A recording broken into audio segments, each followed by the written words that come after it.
If you took the Celtics over tonight, or you took any prop bet whatsoever involving the Celtics, congratulations to you. So let's get right to it. There are going to be a lot of reactions to this game. And I think the challenge in the immediate aftermath of it, and we're gonna have 2.5 full days to talk about it because the Knicks do not play again until Friday night. The challenge is going to be to find the happy medium point between overreacting and underreacting, between viewing this game purely through an emotional lens or trying to apply, exclusively analysis to it. And as is the case most times with these sorts of things, I would go and proffer that the truth is somewhere in between. We will talk about the math of this game. We will talk about the issues that the Knicks had in this game. And we will talk about whether or not the things that we saw, the problems that we saw, are indicative of larger issues or merely a one team that has a long way to go until they reach their optimal state, playing a team that is very much there already, and the differences that those two things resulted in. But I'm going to start here. The Boston Celtics came out tonight to prove a point. They didn't come out to win a basketball game. They came out to prove a point. And what I mean when I say that is there is regular season basketball and there is postseason basketball. And regular season basketball, you do not usually see the level of, I will say, schematic aggression as you do in the postseason, because usually teams kind of save their best stuff. Like if a team has a weak defender on it, you will not usually see a regular season game in which the offense goes at that weak defender time and time and time again. Or if an offense has an unguardable pick and roll, you will not see them spam it in the regular season to the degree that they might spam it in the postseason and force the other team to make adjustments. There's other concerns there. It's about getting other guys involved. It's about not showing your hand. It's about all those sorts of things. The Boston Celtics wanted none of that tonight. The Boston Celtics wanted to show the Knicks, who I don't know if I would say they won the offseason, but they certainly dominated the offseason conversation. They wanted to show the Knicks that not only are you not as good as us, but you are not in our class. And the reason that you are not in our class is because we are able to, with our personnel, do things that you are simply not capable of doing with yours. And the way that they came out and showed all of their hands immediately, without any concern as to what repercussions, like not that they have anything to worry about, because again, they've kind of built the perfect basketball team. And for everybody new watching these post games or new to this channel, this is not something that I'm coming up with tonight. This is something that I talked ad nauseum about before last season, how Boston had built essentially a perfect basketball team on both ends of the floor. The way that they are able to dissect you on the defensive end, because they can switch not 3, not 4. They could switch 1 through 5 without a second thought. Yes, including, hey, our point guard ended up on Karl Anthony Towns. That's fine. We don't care. And then on the other end, like, it really is the evolution of basketball. And that's what made the we're going to show you our cards right off the bat so impressive, because what do they have to lose? Their cards are, we have 5 guys out there on the floor at all times. And it honestly, like, yeah, there's some drop off, obviously, with their bench. Their bench players are not as good as their starters. And obviously, they didn't even have KP in the game tonight. But, like, say this for their bench guys, the Hausers and Pritchards of the world. When they come in, and even Cornette, zero hesitation from 3. They hunt They are essentially the evolutionary version of the Knicks team that we saw 11 years ago, where it's not that just that we have 3 or 4 or 5 guys on the floor who are comfortable taking threes. It's not just that we will have 2 or 3 guys on the floor who will hunt threes. We put 5 guys on the floor at once that will hunt threes. And the easiest way to stop it is to have no breakdowns on defense, where you're never having guys have to choose between 2 less than ideal options. And the way you have that is you have five switchable defenders. Well, unfortunately, there's only one team in the NBA that has 5 switchable defenders, and it's the team that has this offense that I'm talking about. It's Boston. So, people are going to talk about the math problem tonight, how the Celtics are just shooting a bunch of threes and the Knicks were not. And credit to Benji Ridholtz. He said it to me at our event, and shout out to everybody who showed up to T Squared Social, and shout out to our new friends at One. Please co-producing that with us. They're going to be around for a while here with us at Knicks Film School. We're excited for that. He said to me when we were watching the game that this game was the difference between one team that could switch everything and one team that has not one but 2 defenders that they do not want to switch. Because the whole reason that you saw open 3 after open 3 after open 3 after open 3, well, there's 2 reasons. One, the Knicks defenders who are getting paid a lot of money to do things like get over screens and get around screens and give excellent rear contests. And if the offensive player does get stymied behind the arc, to, trail that player, into the mid-range and get back in the play. All those things that Mikal Bridges and OG Anunoby and Josh Hart, to a lesser extent, are supposed to do. Number one, those guys didn't really do any of those things particularly well tonight. I thought it was a pretty poor defensive performance from the Knicks, quote-unquote, good defenders. And then when you add into that the fact that the Knicks have 2 guys that they are not comfortable having switched on or getting switched on to the Jalen Brunsons and Jalen Browns of the world. And so it creates the issue of, all right, well, how are we going to play this? Well, any way you play it, there's an ugly result at the end of the tunnel.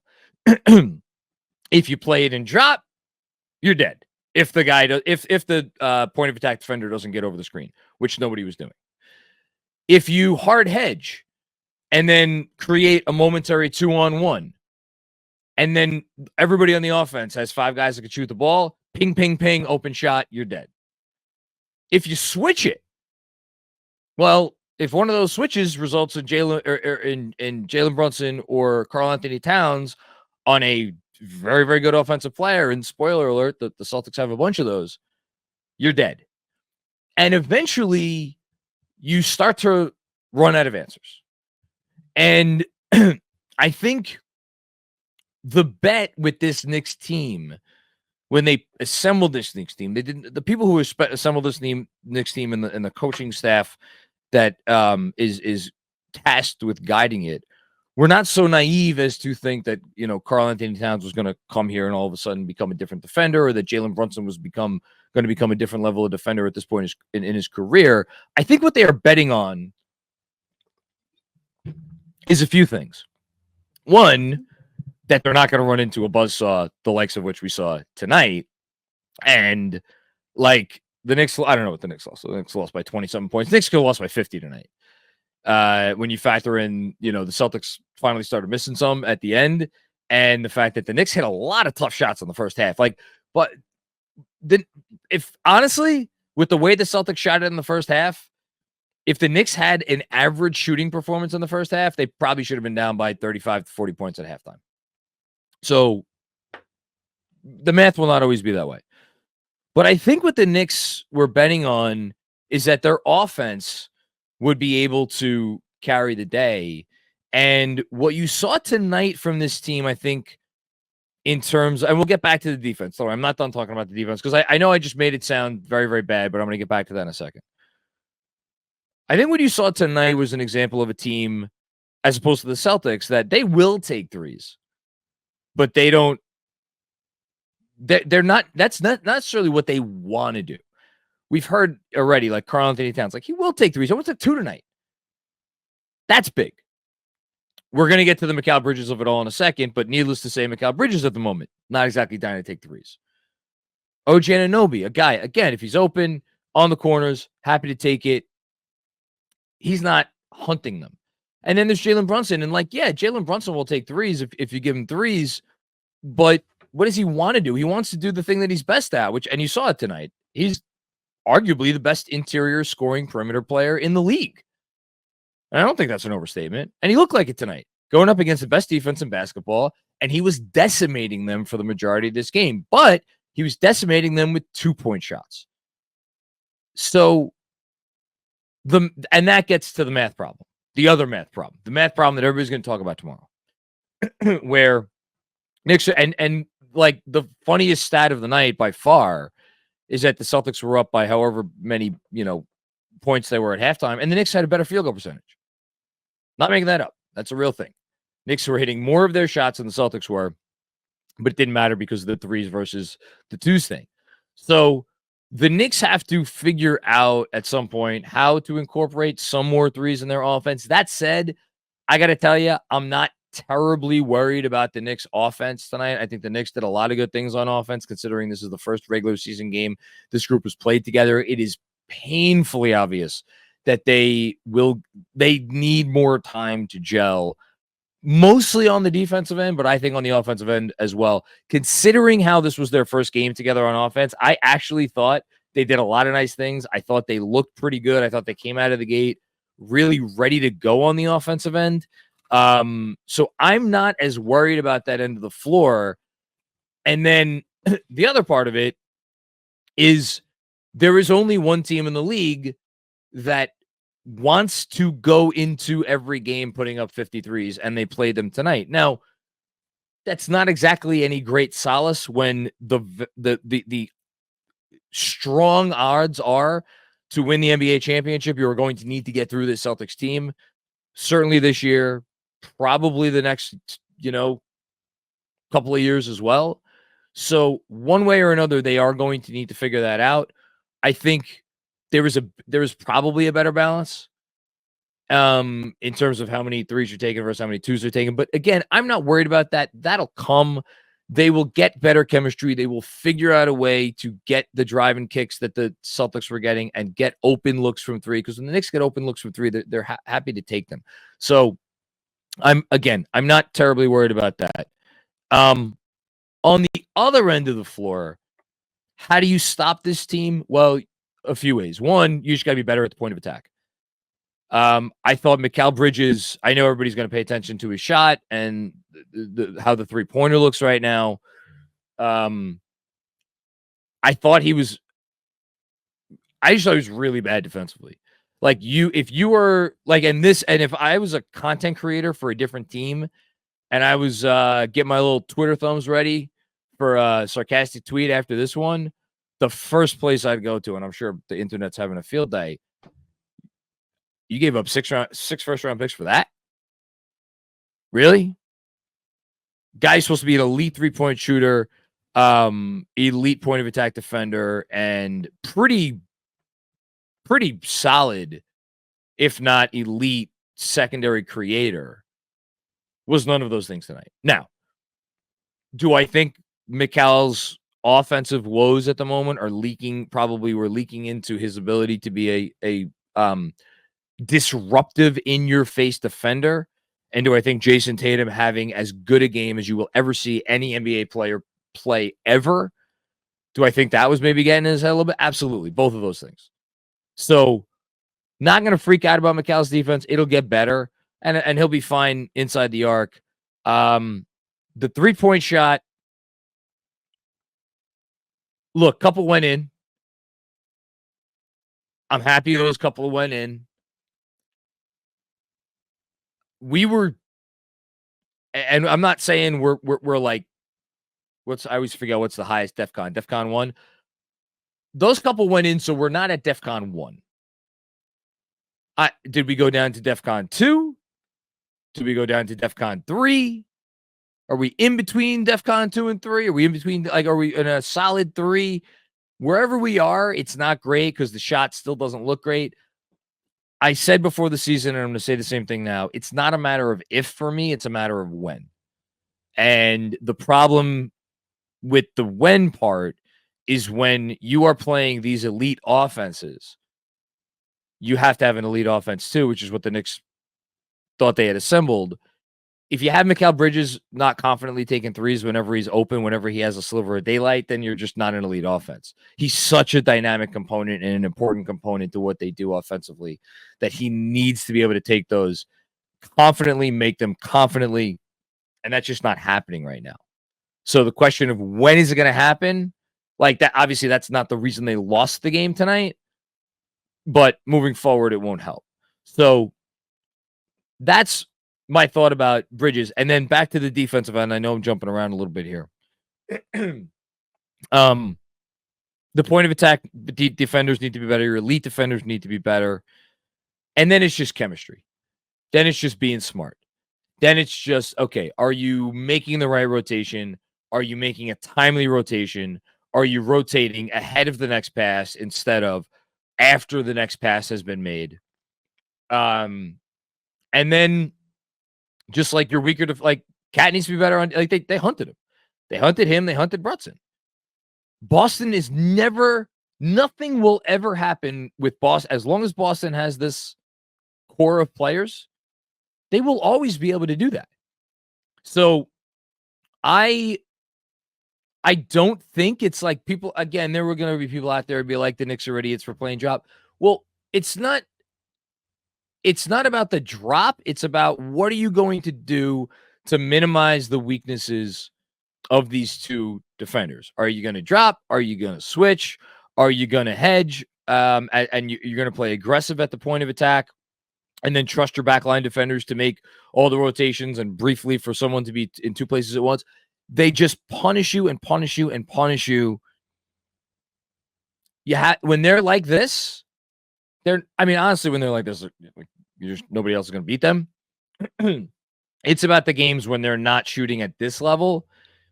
Can you be good enough? Can you be good enough to disrupt enough of their possessions to give yourself a fighting chance? And that's all it comes down to. A couple other thoughts on this game. I talked about Jalen Brunson. He was scoring basically at will for the certainly beginning part of this game. That said, not a perfect game for Jalen by any means. Did end up with 4 turnovers. A couple of those were sloppy.